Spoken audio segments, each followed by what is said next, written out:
let us offer our prayers to Lord Krishna and Prabhupada. Nama Om Vishnu Padaya Krishna Preshtaya Bhutale Srimate Bhaktivedanta Swami Namini Namaste Saraswati Deve Gauravani Pracharine Nirvisesha Shunyavadi Paschatya Deshatarine Jaya Shri Krishna Chaitanya Prabhu Nityananda Shri Advaita Gadadhara Shri Vasadi Gaura Bhakta Vrinda Hare Krishna Krishna Krishna Hare Hare Hare Rama Rama Rama Hare Hare Shri Shri Radha Vrindavan Chandrodaya ki jai Shri Shri Nitai Gauranga ki jai Srila Prabhupada ki jai Nitai Gaur. Welcome everyone for the Sunday Science of Self-Realization session. We are speaking from this book written by Srila Prabhupada, The Science of Self-Realization. We have been systematically taking sessions based on the teachings given in this book. And we have been doing this sessions since almost 1 year now. So today we have got a very interesting topic for you, which is actually a lecture delivered by Srila Prabhupada in Nairobi University. Now, Prabhupada speaks on very significant aspect about the very basic aspects of who we are as human beings. Basically, what is our identity and what is it that we're supposed to be achieving in our life. And this particular topic I have divided into 3 parts. So today we're going to touch upon the first part of the program of this whole topic. So this is the topic. Build your nations on the spiritual platform is the topic. Wherein Prabhupada is giving a wonderful message to all the students in the University of Nairobi. This lecture was delivered in the year 1972 to understand about the spiritual background of each of us. Thus, have a very strong foundation of spiritual understanding and thus move forward in our lives. Right now, we don't have any solid foundation with regard to who we are, what are we doing, why we are here. All these things are forgotten. So let's start with our presentation. This presentation is inspiration of His Divine Grace A.C. Bhaktivedanta Swami Prabhupada, the founder Acharya of the ISKCON Hare Krishna movement, worldwide Hare Krishna movement. So we begin with the important question, which most of us will have. What is the real meaning of human life? All of us are leading a life, but what is it actually? What is the purpose of this human life? What is the meaning of this human life? Right? Prabhupada says that the Krishna consciousness movement is trying to bring human society to the point where everyone's life can become successful. All of us are working very hard, trying to see that we have happiness, have peace of mind. We see that the ourselves is trying to, individually we're trying to be achieving this, but also at the family level, at the community level, at the nation level, all of us are trying to be successful in various pursuits which we are trying to do. So Prabhupada says that Krishna consciousness is so wonderful that it can easily bring the human society to the point of everyone's life to be successful. Successful not in terms of the modern understanding that you earn more money or you enjoy senses, not in that way. But success in terms of the real happiness which the spirit soul has to actually relish and enjoy. In fact, when you're in the platform of spiritual journey, then you can yourself experience that not only material things, but everything what is required for your spiritual progress is bestowed upon by the Lord. That is the point. So the Krishna consciousness movement is in that way trying to bring the human society to the real platform of success. Having said this, let us analyze about our human life. Why is this human life we have got, and how important it is? What is the meaning of this human form of life? The books of wisdom say that the human life is attained after many, many years of evolution. Not only few years, millions of years. Right? There's a nice statement in the Padma Purana. It is mentioned that we have gone through a cycle of evolution of 84 lakh species of life. Right? From aquatics to reptiles to plants, trees, birds, like this. Then, after going through so many species of life, then we have got the human form of life. It means a very long journey we have gone through. To millions of species, and then we have got the human form of life. So this is something which we have to always remember. That the human form of life we have got, not simply like that we have born as humans. There's a background that we have gone through many species of life to get this human form of life. So the Bhagavad Gita is giving us one more analysis with regard to how this material world is made up, or what is the components of this material world.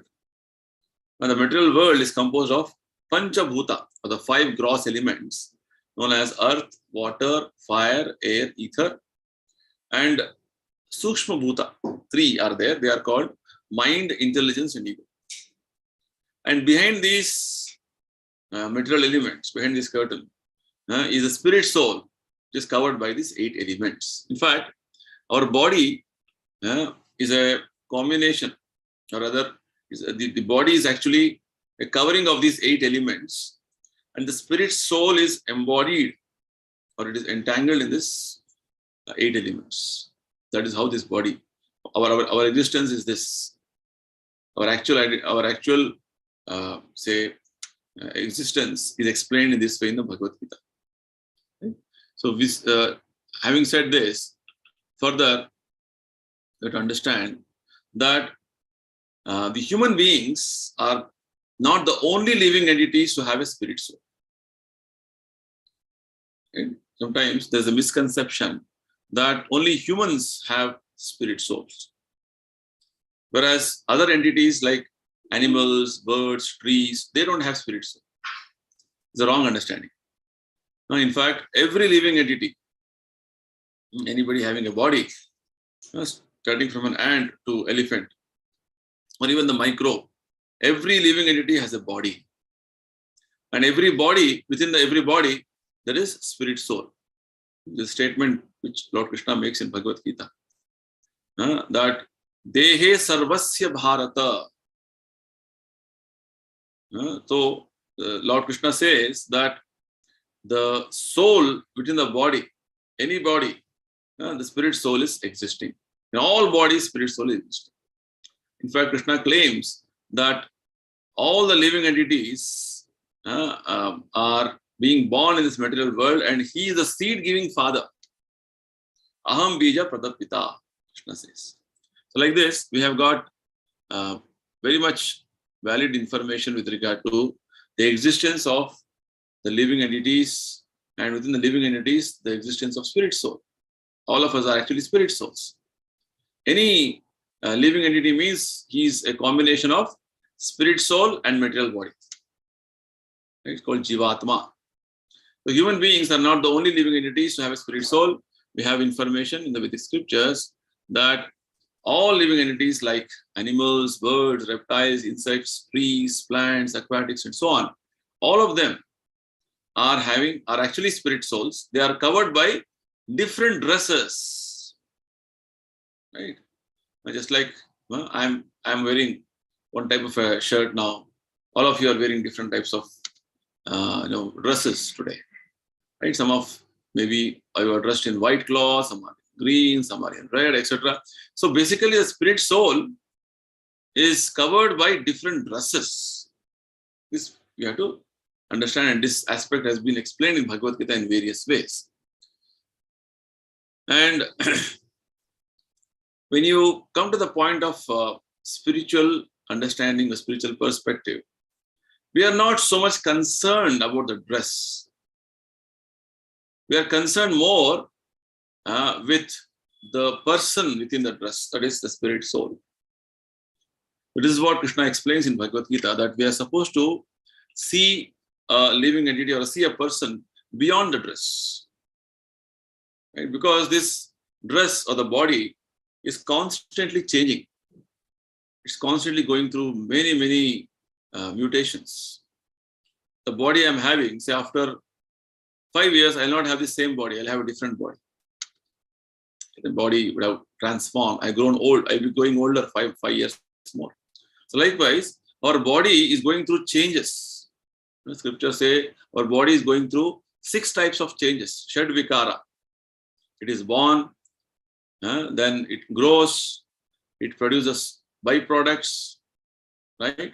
Then it stays for some time, it dwindles, and then finally it vanishes. This is how the body keeps constantly changing.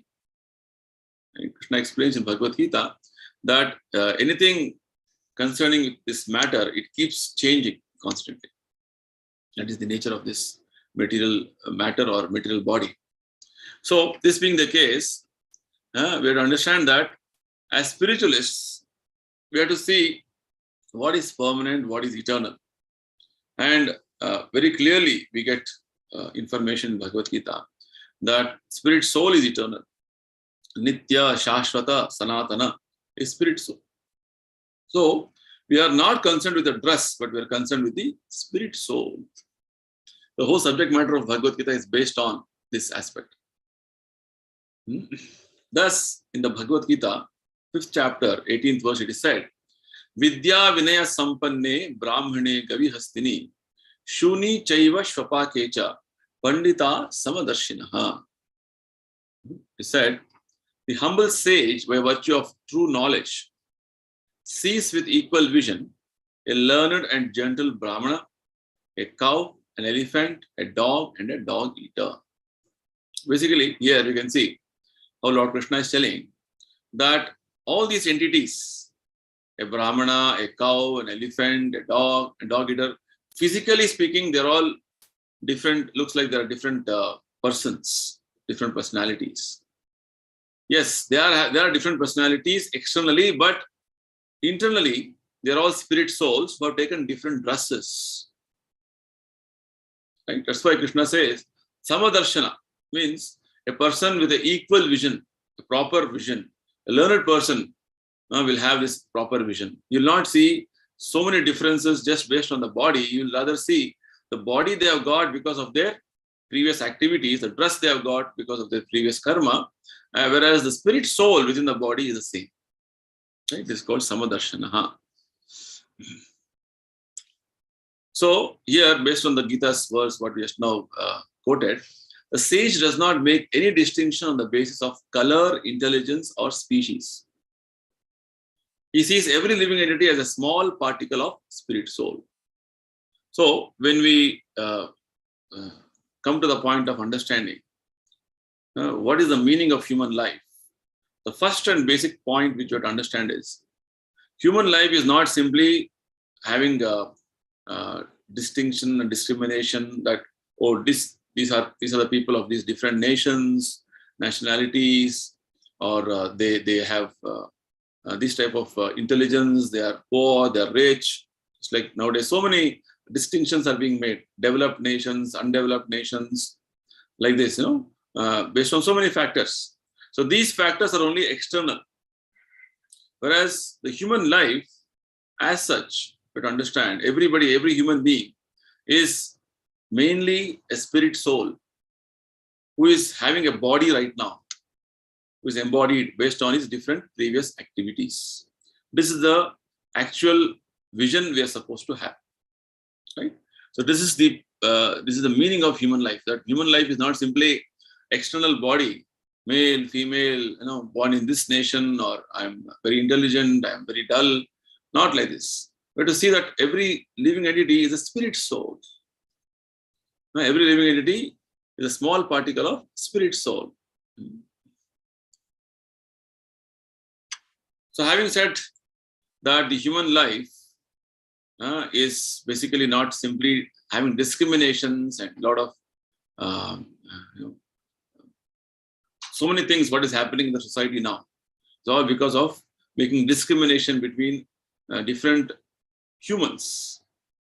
That you are born in this caste, or you are born in this community, you are born in this nation. Like this discrimination is creating so many problems in society. So further, we have to understand that the soul is valuable and not the body. Very nicely, Prabhupada explains. He says that the Vedic scriptures give us a statement about the actual situation of the soul. What is the soul's constitution? It is said, Keshagra Shatabhagasya Shatamsha Sadashatmakaha Jivaha Sukshma Swarupoyam Sankhyatito Hi Chitkranaha. The meaning of this statement is, there are innumerable particles of spiritual atoms which are measured as 1/10,000th of the upper portion of a hair. So we understood just now that we are spirit souls, a small particle of spirit soul. So what is our dimension? What is our constitution? Our constitution is that if you take the tip of our hair, one of the hair, and you divide it into 10,000 parts, then that one part is what is the size of the soul. So small, so minute. Actually, the purport or the import of telling this is to say that the soul is immeasurable. In the Bhagavad Gita, Krishna mentions that soul is aprameya. Soul is beyond any, beyond any material measurements what we can have. So basically, soul is not to be captured or measured from any of our material instruments. That is the point. So spirit soul actually is not matter. It is having spiritual constitution.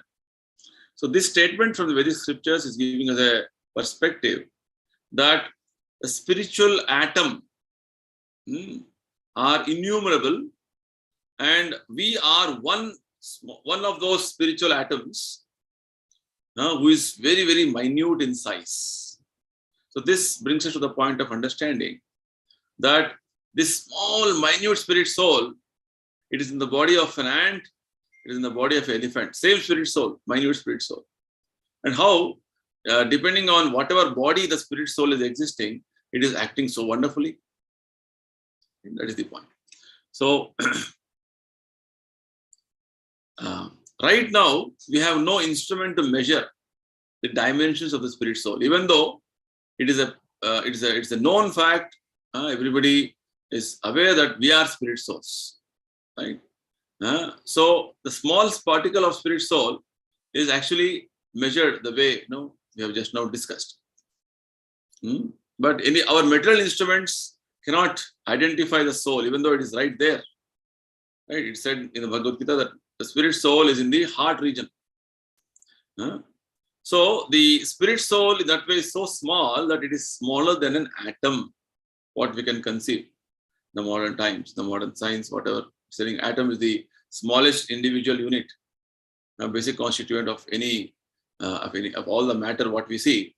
So spirit soul is even smaller than the atom, which is because we are not able to see with our material eyes. It's called achintya.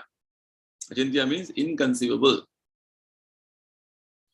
So the small particle of spirit soul is within you, within me, within the elephant, within the gigantic animals, within the big banyan tree, in all the different humans, in the ant, in that way everywhere.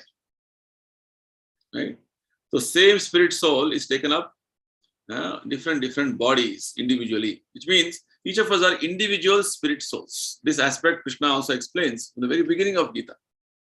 He says, Arjuna, you, me, and all these different assembled soldiers and kings, we all lived. We all had past as individual entities. We are all continuing to live as individuals and will continue to exist as individuals in the future also. So this individual identity of each of us is an eternal fact. Krishna says in Bhagavad Gita, Mamai Vamsho Jiva Loke Jiva Bhuta Sanatana. Means eternally we are existing as fragmental part and parcel of Krishna. The wonderful revelation which Krishna makes in Bhagavad Gita. So, all of us are individual spirit souls. Now, each of us are eternally existing as individual fragmental particle soul. In a more specific terminology, it is called infinitesimal. Just like Lord Krishna is called infinite. Now, he is unlimited. Whereas we are infinitesimal, very small. That is our identity. This is what Srila Prabhupada wants us to understand in this aspect. So this small particle is what we are. I am having a small particle of spirit soul, you are having a small particle of spirit soul, and this particle is what is animating all of us in this material world. But whatever scientific advancement we have made, scientific knowledge we have, it is not able to estimate the dimensions of the soul. Even though there are very expert doctors, cardiologists, neurologists, they are not able to locate the soul within the body. Right? In one of our discussions on this book, Science of Self-Realization, we have seen how Srila Prabhupada had a letter exchange with one of the famous cardiologists in Canada in 1972. So that cardiologist was very much sure that there is spirit soul, but he's not able to capture the spirit soul or its actions through his modern equipments. Right? In fact, he was trying to research on the near-death experience. He was trying to see what happens when a person is about to leave the body. Where does the spirit soul go? But the modern apparatus, modern scientific equipments, they are not able to recognize, identify the existence of the spirit soul in that way. Right? So spirit soul in that way is beyond our material senses, beyond the experience of material senses. That's why it is said in the scriptures that spirit soul is beyond the perception of our gross senses. Na bhaved grāhyam indriyaihi. Because our senses right now can perceive only matter. It cannot perceive aspects of spiritual nature which are very fine. Right? Even in terms of matter, the subtle matter called mind, intelligence, and ego, we cannot see. We can only understand their existence by their functions. And spirit soul is supposed to be even more finer than mind, intelligence, and ego. Just imagine how fine the spirit soul is there. Right? In Bhagavad Gita, Lord Krishna mentions about spirit soul as anuttama, finest, super fine. And super soul is even more fine. So like this, we get the description of how when it comes to the point of spiritual subject matter or spirit and super soul, things are beyond our limited jurisdiction of understanding. That's the point. So we have to, this much we have to accept that the understanding of spirit soul is not beyond our, is beyond the scope of our material understanding. Right? So that's right. That's why Prabhupada says the scientific knowledge, whatever advancement we do, they cannot estimate the dimension of the soul, nor can the doctor locate the soul within the body. Consequently, material scientists conclude that there is no soul, but that is not a fact. The existence of the soul is a known understanding to everybody. It's like, what is the difference between a living body and a dead body? The living body and dead body, practically speaking, physically, all the parts are the same. Hands, legs, eyes, ears, nose. But there is one aspect missing in the dead body. The dead body is not responding, not reacting. Why? Because the spirit soul within the body has left the body. Prabhupada often gives this example, how a son is lamenting that my father has passed away. Where has he passed away? His body is lying there. So the spirit soul of the father has passed away, which even the son has never seen that spirit soul.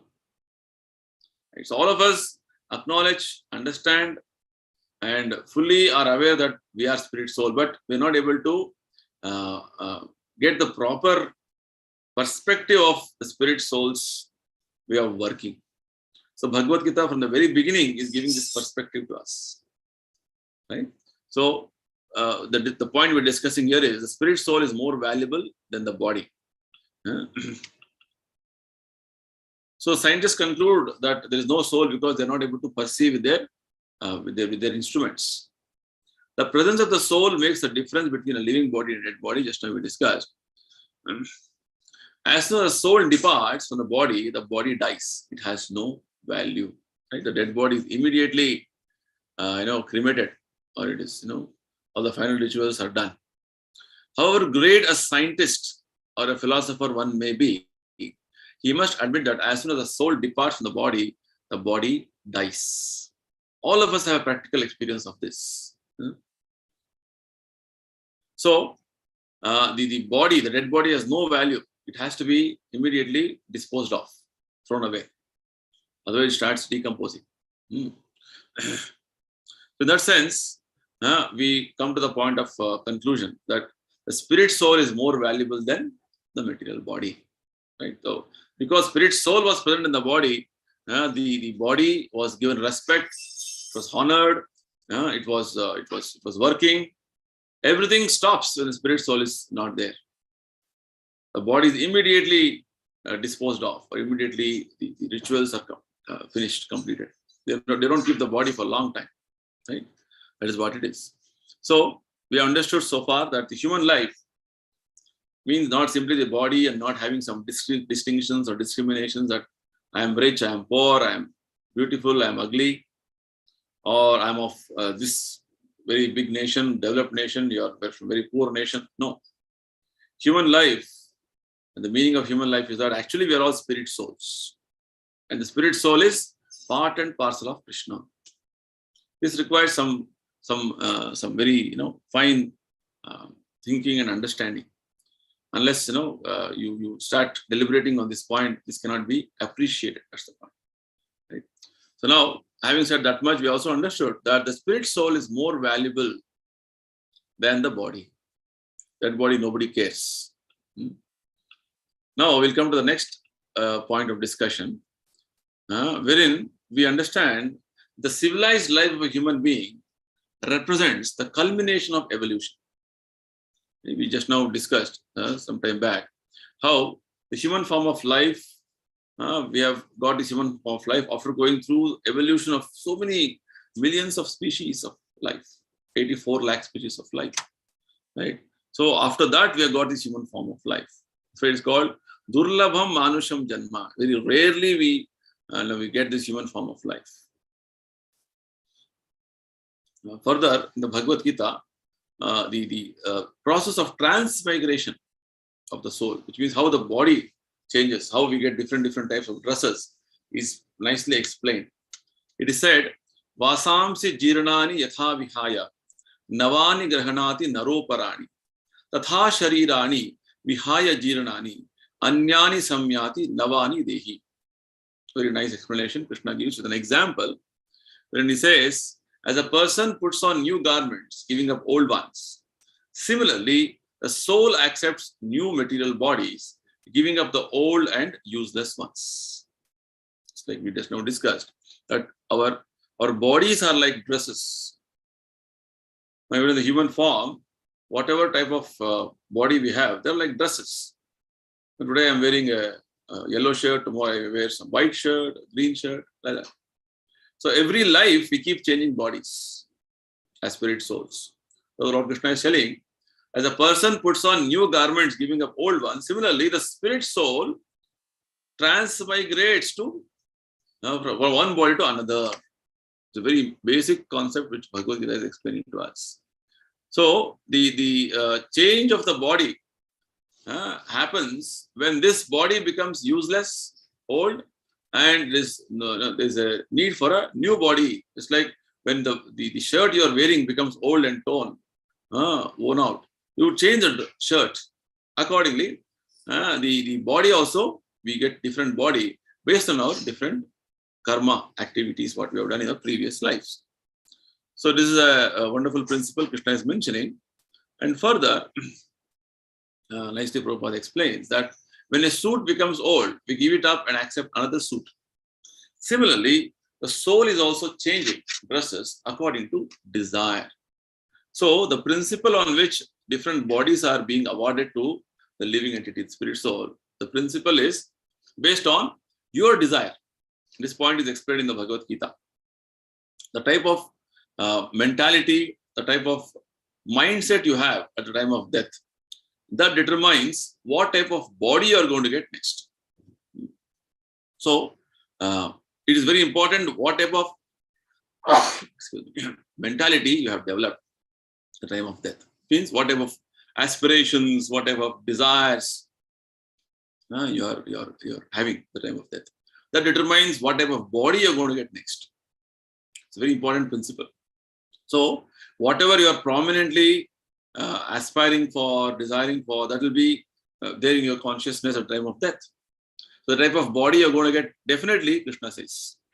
So here we can see that the type of dress what the soul is going to get is depending on the desire of the living entity at the time of death. So because the spirit soul, as I discussed some time back, it is called Mamayavamsha Jiva Loka Jiva Bhuta Sanatana.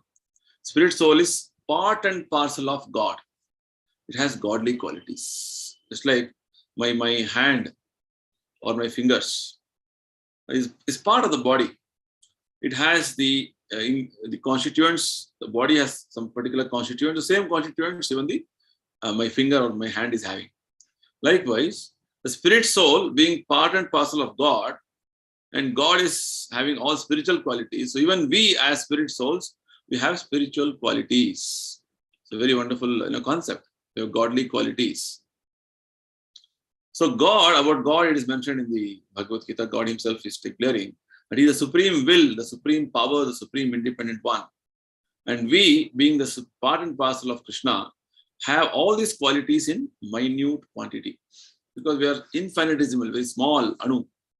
So our the quantity of qualities is very minute. Whereas with God, it is unlimited. Because he is the source of all the living entities. So just like Supreme Personality has willing, thinking, feeling, desiring. So we also have these faculties of willing, thinking, feeling, and desiring. These are our spirit soul's faculties, which are being utilized through our material body right now.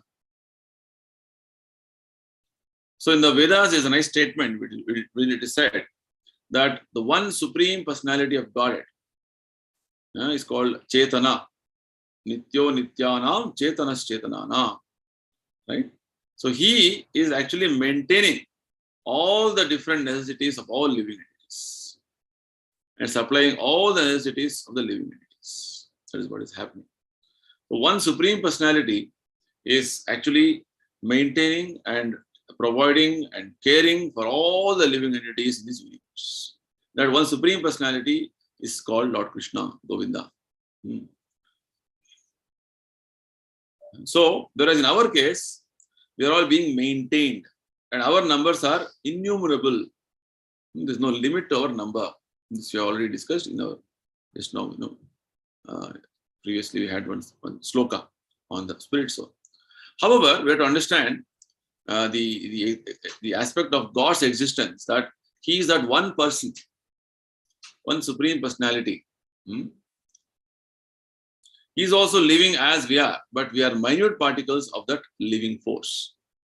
God is the supreme personality, and his existence is actually transcendental, whereas we are all minute particles, we are living entities. So example is given, a particle of gold is the same in quality as gold mine, right? A big gold mine, so this unlimited abundant gold. And every particle of gold, every unit of gold which is there, it's having the same quality. Likewise, we also are spirit souls, we're having the same quality like Krishna. So if we chemically analyze the ingredients in a small drop of water, we'll find that all the ingredients that are found to be found in the vast ocean. A drop of water from the ocean has the same spiritual qualities, so the same chemical composition as the entire vast ocean. Right? These are the two wonderful examples which often Prabhupada gives to make us understand, because we are also small amsha of Lord Krishna. We are also having spiritual qualities. This point we have to appreciate. So we are trying to understand the point of how coming to the human form of life is the most advanced level of evolution we have achieved. So in a similar way, one sense we can say we are having the same oneness with God, being His part and parcel. We are sample gods, you can say. So this godly particle or the soul or the living force, this is what is transmigrating from different species, from aquatics to trees and plants, and from their trees and plants to insect life, and then to reptile life. Like this, we are going through this cycle of evolution, gradually, step by step. Right? Same spirit soul, which is actually part and parcel of Krishna, having spiritual qualities, is going through this various evolutionary process. We have discussed about Darwin's theory in our previous sessions, wherein the Darwin's theory of evolution is not giving a complete explanation of how the soul is transmigrating. Right? Darwin started off from somewhere in between and not having a complete explanation. We discussed all this in detail. So Darwin's theory of evolution is but a partial explanation of the transmigration of the soul. Right? Soul is having one type of a evolution, transmigration gradually. But the theory which Darwin has put forward is not a complete one. Darwin has simply taken information from Vedic scriptures, but he has no conception of the soul. Right? So Darwin's way of taking the information is that he has taken some bits and pieces of information from different Vedic literatures, and he has just taken information and given his own explanation on that and trying to present things. So in that way, the conception of the soul, how soul's journey happens, is not properly captured. That is the fallacy of the Darwin's theory. So the difference is that the soul is transmigrating from, in a very systematic way, the evolution happens. The Padma Purana explains, from aquatics to plants and trees, from plants and trees to insect life, then to bird life, then animal life, then human life. Right? Aquatics to plants and trees, then insect life, bird life, animal life, then human life. And within human life, again, the living entity moves from a very uncivilized life. Uncivilized means there is no rules, regulations, there is no following of any religious principle. That is called uncivilized life. Gradually, the human being comes to civilized form of life. So like this, the soul is transmigrating continuously. And once it comes to the human form of life, it has a choice to either elevate itself to higher and higher statuses, or even liberate itself from this material world, or it can again degrade itself and go on in the cycle of birth and death. That is the privilege the living entity has in the human form of life. Whereas in other life forms, it has to go forward in the way the process is set up with regard to evolution. So, in that way, the civilized life of a human being represents the culmination of evolution. Why? Because in this human form of life, what happens is the opportunity to elevate yourself further or degrade yourself further is given. Means there's a sense of independence given to the living entity to make a choice. That's why the Bhagavad Gita explains that the human form of life is like a junction. Right? The nice statement in the Gita which says, Urdhvam gachanti sattvasta, madhye tishtanti rajasa, which means if you are in the human form of life and you're cultivating the goodness, mode of goodness, sattva guna, then you can elevate yourself to higher planets. Or if you are in the mode of passion, you remain in the middle planetary system. or if you are cultivated tamoguna or mode of darkness, ignorance, then you will degrade yourself. So the junction means the human form of life is such a wonderful opportunity wherein you can choose your next destination. If you don't choose, material nature will force you to be placed in a particular situation. If you are acting yourself as very degraded personality, like animals, then you will be degraded as animals, right? So from this point, the living entity can slide down into the cyclic process of evolution, or we can elevate ourselves to a godly life. The choice is up to us. That's why you see, the Bhagavad Gita was spoken, entire Gita was spoken. At the end, towards almost the end, Lord Krishna tells to Arjuna, Yathechasi tatha kuru. As you wish, you can do, Arjuna. Which means the Lord is not interfering with the minute independence which He has awarded to all of us. The living entity has been given small independence. So the living entity can choose, can select what he wants to do.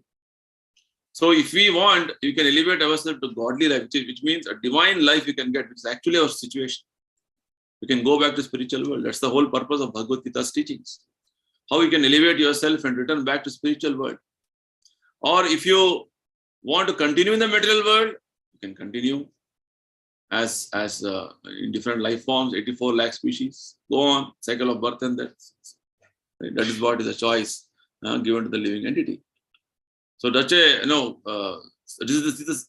the mystery, secret which is behind the creation. Why we see so many varieties of entities around us. What is the purpose?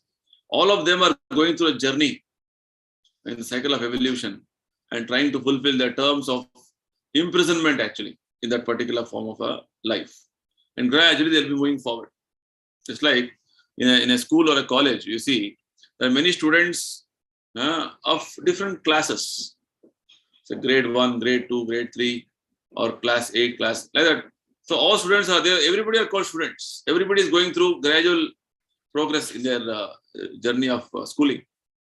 Likewise, when we see so many entities around us, different types of bodies they have, different types of life they are living. But to understand, all of them are going through a cycle of evolution gradually, and all of them are trying to come to the platform of human life. And human life is a wonderful opportunity to elevate yourself to godly life or divine life.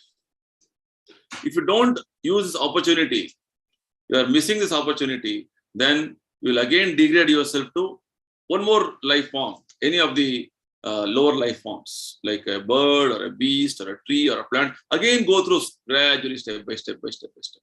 That is what is happening.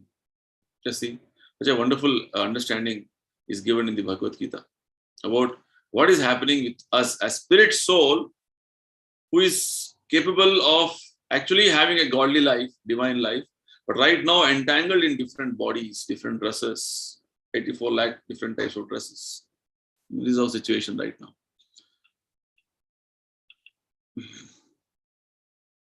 So having said this much, that the human form of life is the highest elevation in the cycle of evolution. What is that we're supposed to be doing in the human form of life? What is the actual goal in human life? What is the highest perfection in human life? Right? So very nicely Prabhupada explains to us that when you say that you've got human form of life, it actually means that your consciousness is highly advanced, highly developed, highly evolved, basically. Right? Because you've gone through so many species of life, evolution. The process of evolution is not simply change of body, one sense. It is a process of elevation of your consciousness. This we have discussed in our earlier sessions. So the process of evolution means your consciousness is getting promoted to higher and higher levels. That is the point. So human form of life you have got means your consciousness is most advanced, wherein your consciousness is ready to understand subject matters of spirituality, that I am spirit soul, I am part and parcel of Krishna, my life is not to be simply engaged in activities of animalistic propensities. Animalistic propensities means just eat, drink, be merry, enjoy life. That's what everybody is doing now. That is not the purpose of life. You have to maintain yourself and also persevere to attain the spiritual aspect of life. Right? That is the whole the purpose of this human form of life. Therefore, very nicely, strongly, Prabhupada says that we should not waste our lives like cats, dogs, and hawks. So why this example is given of cats, dogs, and hawks? Because these animals, cats, dogs, and hawks, they are busy with 4 activities. Ahara, Nidra, Bhaya, Maitri. Means eating, Ahara, Nidra, sleeping. Bhaya means defense, protection of your body from different attacks. Ahara, Nidra, Bhaya, Maithuna. Maithuna means enjoyment, sense enjoyment. And highest form of sense enjoyment is sex life. If you analyze the life of these animals, especially dogs, hawks, and cats, which are all very, commonly in the midst of the human society, we can see they're only busy with these 4 things. So, if the human being also is only busy with these 4 activities of eating, sleeping, mating, defending, then practically there is no difference between these animals and human beings. That's what scriptures say. Bhagavad Gita says. Ahara nidra bhaya maithunam cha samanya metat pashubir narana. Pashu and Nara have the same necessities of life. But human form of life has a special faculty. Dharmo hi tesham adhiko visheshaha. It has got evolved consciousness.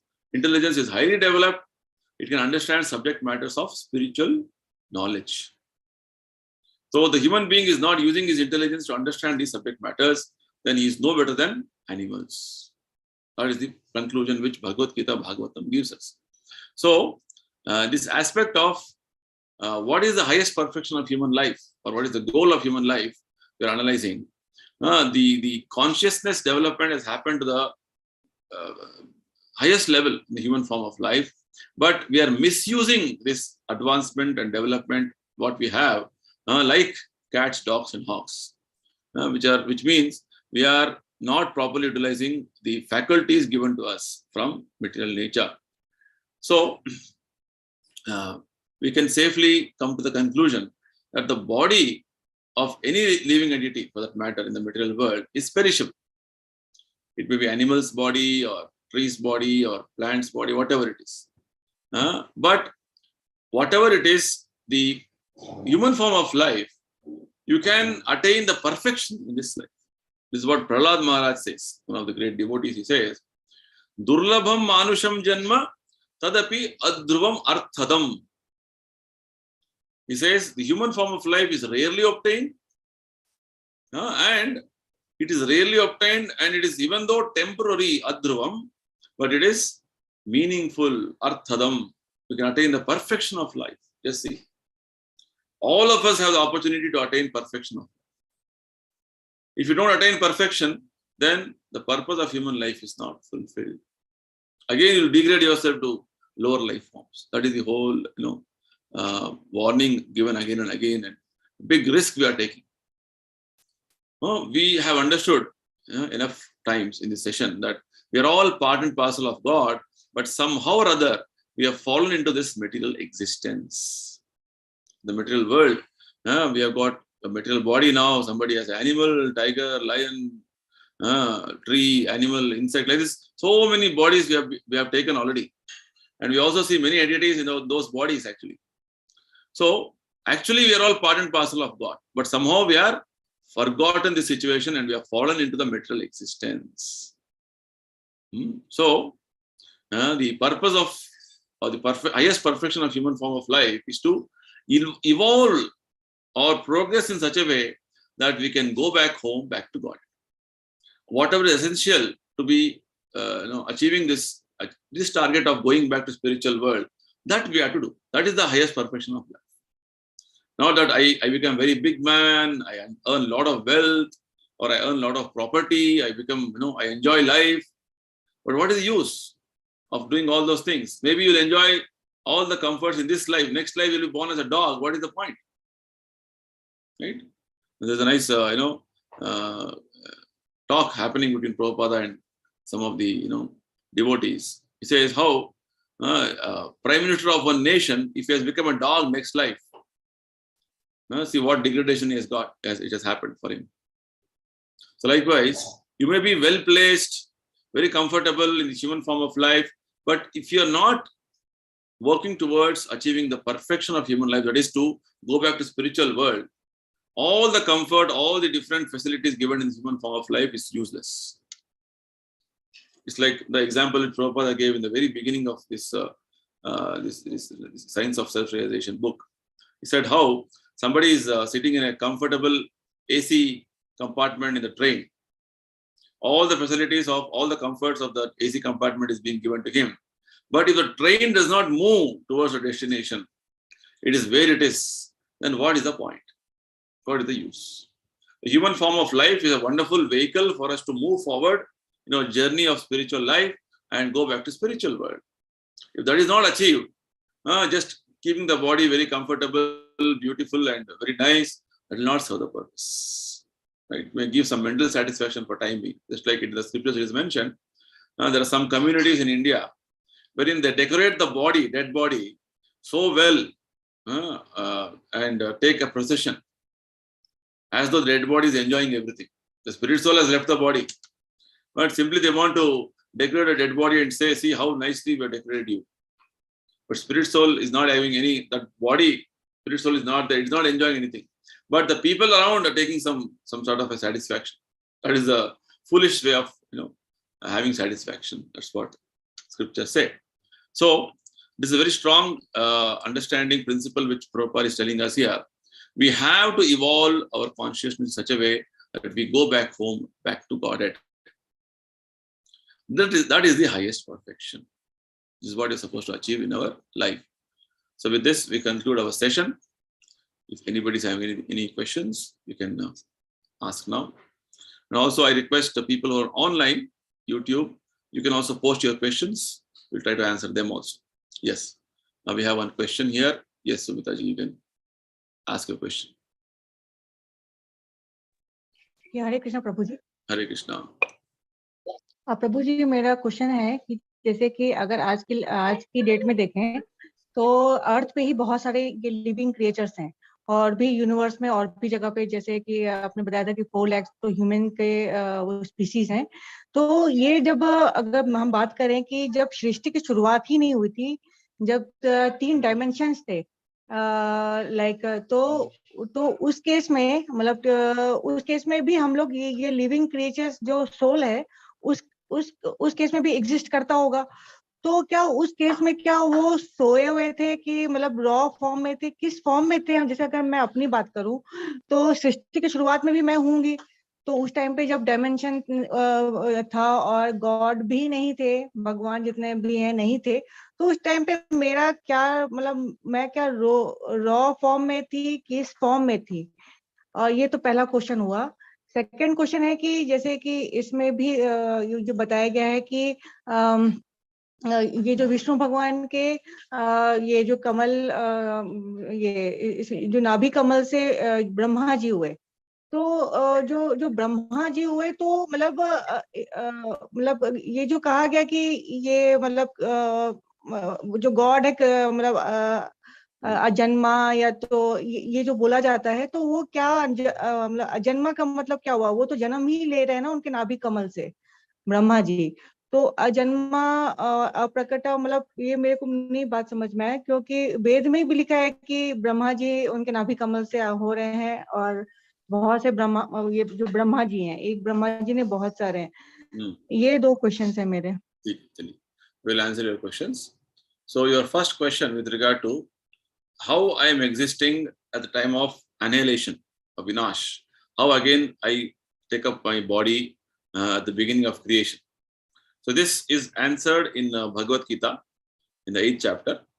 Lord Krishna mentions that this aspect of Srishti, Sthiti, Pralaya, creation, maintenance, and annihilation, Vinasha, is happening in a cyclic manner.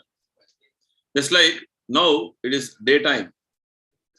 Just before, say, few hours before, it was early morning. after some time from now, it will become noon.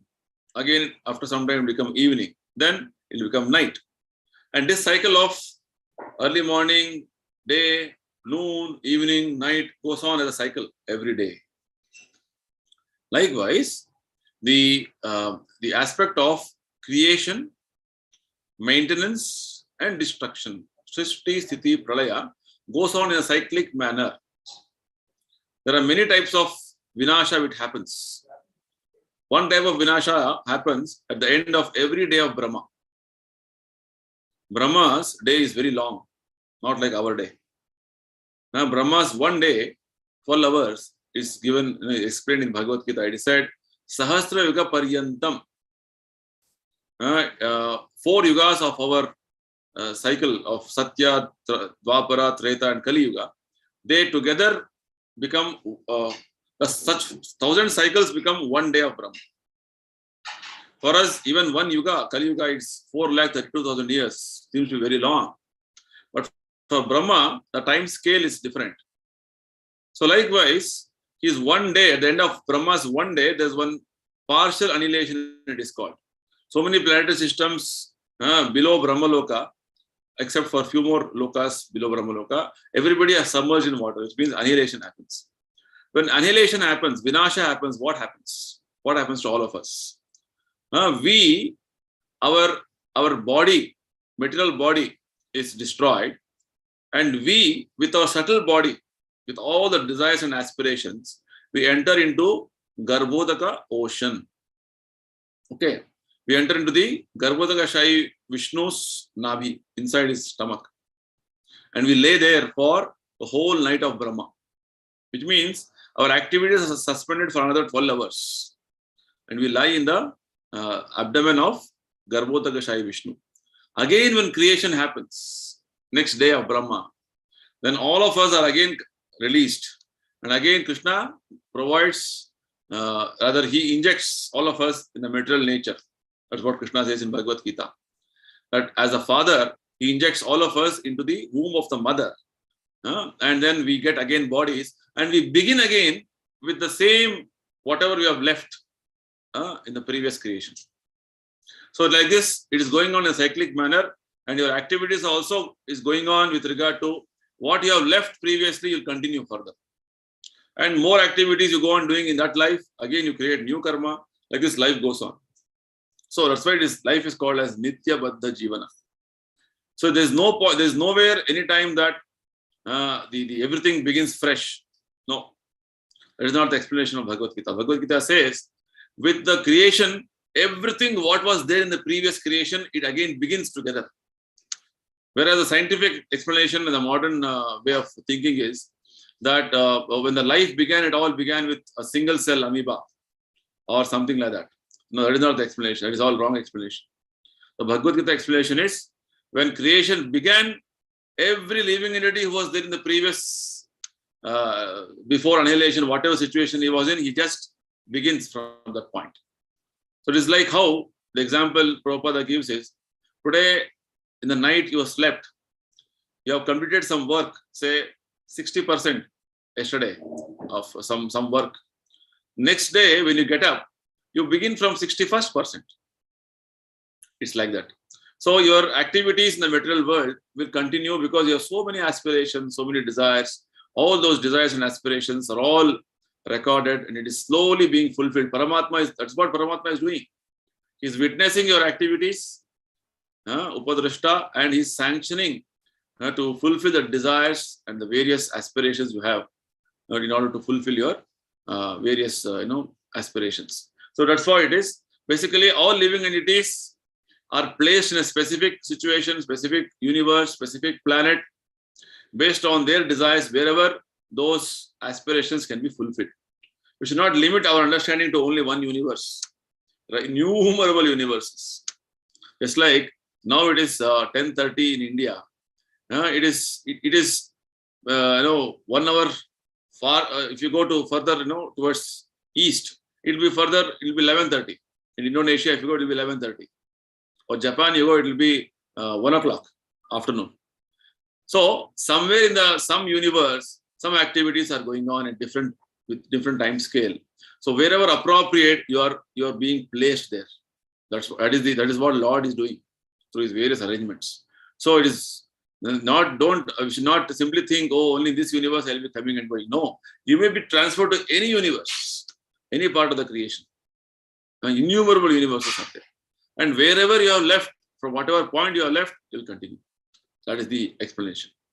And coming to the second question, how from the Nabi of Garbhodakashaya Vishnu, navel, Lord Brahma is born, and Brahma is called Aja. Aja means, Aja is basically means he is not, Lord does not take help of Lakshmi ji, even though she is sitting very close and massaging his lotus feet. Pada Sevana she is doing. But Lord doesn't take help. He has so much power. Lord is called Sarva Shaktiman, omnipotent. Brahma Samhita says that Lord has so much power that every part of his body has so much of potency that every part can behave like any other part. So it's called Angani Yasya Sakalendriya Vritti Manti. It's like we can only see by our eyes, whereas Lord can eat through his eyes. Lord can hear through his eyes. That is the potency of the Lord. So likewise, when Lord is generating from his navel lotus stem, and from the lotus stem Brahma is born, it is only the indication of his omnipotency, Sarva Shaktiman potency, that he can do anything from anything. Whereas we are limited. In our case, some child has to be born, then there is a procedure. Right? The male has to place a semen in the womb of a female, only then the child is born. That is the procedure for us. Whereas for the Lord, nothing like that. He can do anything and everything, and he is all powerful. He is omnipotent. That is the indication of that. So he can generate Brahma, or he can generate any living entity just by his potency, just by his powers. That is the point. Okay. I hope I've answered your question. Any other question or any other clarification? Discussion? Thank you, Prabhuji. Thank you. Fine. So thank you everybody for participating in this session. We'll continue our discussion on the same topic what we have discussed today, building your nations on spiritual platform, with more explanation Prabhupada gives in the lecture, and continue participating in these sessions, and encourage others to participate so they can also build up their spiritual life on a proper spiritual understanding.